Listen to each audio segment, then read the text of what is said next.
Narasaraopet 2 town పరిధిలో 4.5 కేజీల గంజాయి పట్టుకున్నారు.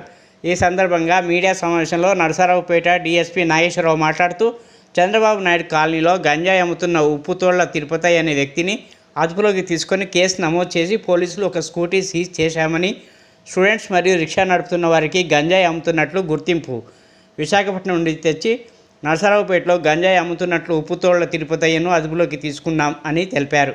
నమస్కారం. నిన్న రాత్రి సుమారు 9:30 గంటలకు సిఐ గారికి, 2 టౌన్ సిఐ అండ్ ఎస్ఐస్కి రాబడిన సమాచారం మేరకు చంద్రబాబు నాయుడు కాలనీకి ఉప్పుతోళ్ల తిరుపతయ్య గంజాయి అమ్ముతున్నాడు అనే సమాచారం మేరకు వెళ్ళడం జరిగింది. అక్కడ వెళ్ళి చెక్ చేయగా ఒక స్కూటీలో అతను దాదాపు సుమారు 4.5 కేజీల గంజాయిని అతను నర్సరావుపేట టౌను ఇతర పరిసర ప్రాంతాల్లో కొంతమంది స్టూడెంట్స్కి, రిక్షా వాళ్ళకి, తర్వాత వర్కర్స్కి వీళ్ళందరికీ అమ్మటం జరుగుతూ ఉంది. వీళ్ళని కస్టడీలో తీసుకొని విచారించగా ఇతను వైజాగ్ వెళ్ళి వైజాగ్లో కొంతమంది కాంట్రాక్ట్ చేసి అక్కడి నుంచి తీసుకొచ్చి గత 3-4 సంవత్సరాల నుంచి అమ్ముతున్నట్టు సమాచారం ఉంది. అదేవిధంగా ఇతని పైన మూడు కేసులు ఆల్రెడీ రిజిస్టర్ అయి ఉన్నాయి గంజాయి పైన. ఇదే విధంగా మన నర్సరావుపేట టౌన్లో గాంజా విరివిగా ఉందని సమాచారం వస్తూ ఉంది. ఇప్పటికే 2 టౌన్ సిఐ గారు 14 కేజీలు గతంలో ఒక బ్యాచ్ను పట్టుకోవడం జరిగింది. ఇప్పుడు ఈ బ్యాచ్ను పట్టుకున్నాం. ఇంకా చాలా సమాచారం ఉంది.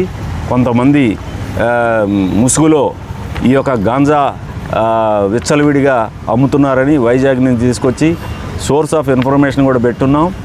భవిష్యత్తులో ఇంకా చాలామందిని ఈ కేసుల్లో అరెస్ట్ చేసి రిమాండ్కి పంపిస్తామని మీ ద్వారా తెలియజేస్తున్నాం. అదేవిధంగా ఇంకా ఈ నర్సరావుపేట టౌన్లో పాల కల్తీ జరుగుతుందని, అదేవిధంగా అగ్రికల్చర్కి సంబంధించి కొన్ని పెస్టిసైడ్స్లోనూ ఈ మందులు పిచికారీ చేసే మందుల్లో డూప్లికేట్ తయారు చేస్తున్నారని, అదేవిధంగా ఈ యొక్క నాసి రకం సెకండ్స్ ఈ మెడికల్ కూడా సెకండ్స్ తెచ్చి అమ్ముతున్నారని ఆ గ్యాంగ్ కూడా ఉందని ఇక్కడే అసోసియేషన్ల ద్వారా కొంత ఇన్ఫర్మేషన్ కూడా తీసుకున్నాం. భవిష్యత్తులో వీళ్ళందరిపైన కూడా రైడ్లు చేస్తాం. నేను మీ ద్వారా ప్రజలకు తెలియజేసేది ఏంటంటే, ఈ యొక్క గంజాయి వల్ల చాలామంది యూత్ చెడిపోతూ ఉన్నారు. మరి పని చేసుకునే వాళ్ళు చెడిపోతూ ఉన్నారు. తర్వాత ఆటో వాళ్ళు కూడా చెడిపోతూ ఉన్నారు. దయచేసి ఈ యొక్క గంజా బారిన పడి ఆరోగ్యాలు చెడగొట్టుకోవటం, కిడ్నీస్ పోవటం ఇవన్నీ జరుగుతూ ఉంది. మీ ద్వారా నేను ప్రజలకి విన్నపం చేసేది ఏంటంటే, ఎక్కడైతే ఈ గాంజాయి జరుగుతుందో మీరు ఇమ్మీడియట్గా కన్సర్న్ పోలీస్ స్టేషన్కి మీరు ఇన్ఫర్మేషన్ ఇవ్వండి. అదేవిధంగా పాల కల్తీ జరుగుతుందని కూడా ఇవ్వండి. అదేవిధంగా అగ్రికల్చర్కి సంబంధించి కల్తీ నడుస్తుంది, దాన్ని ఇవ్వండి. అదేవిధంగా మెడికల్ సెకండ్స్ తీసుకొస్తున్నారు. మంచి కంపెనీల ప్లేస్లో సేమ్ మెడిసిన్ తీసుకొచ్చి అమ్ముతున్నట్టు, శాంపిల్స్ అమ్ముతున్నట్టు మా దగ్గర సమాచారం ఉంది.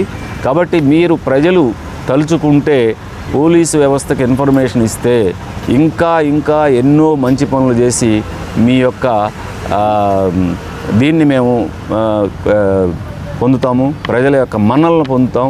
అదేవిధంగా ప్రెస్ వారికి కూడా నేను విన్నపం చేసేది ఏంటంటే, పోలీసు వ్యవస్థ ఒక 50% పనిచేస్తే మీరు కూడా ఒక 50% పనిచేస్తే పోలీసు వ్యవస్థ, ఎలక్ట్రానిక్ మీడియా, ప్రింట్ మీడియా మీ సహకారం ఉండేటట్టయితే పోలీసు వ్యవస్థ అన్ని వ్యవహారాల్లో కూడా చక్కదిద్దటానికి మాకు అవకాశం ఉంది. దయచేసి మీరు కూడా ఎన్నో సమస్యలు ఫేస్ చేస్తూ ఉన్నారు. ఎంతోమంది బెదిరిస్తూ ఉంటారు మిమ్మల్ని. మీకు కూడా పూర్తి రక్షణగా మేము ఉంటాం.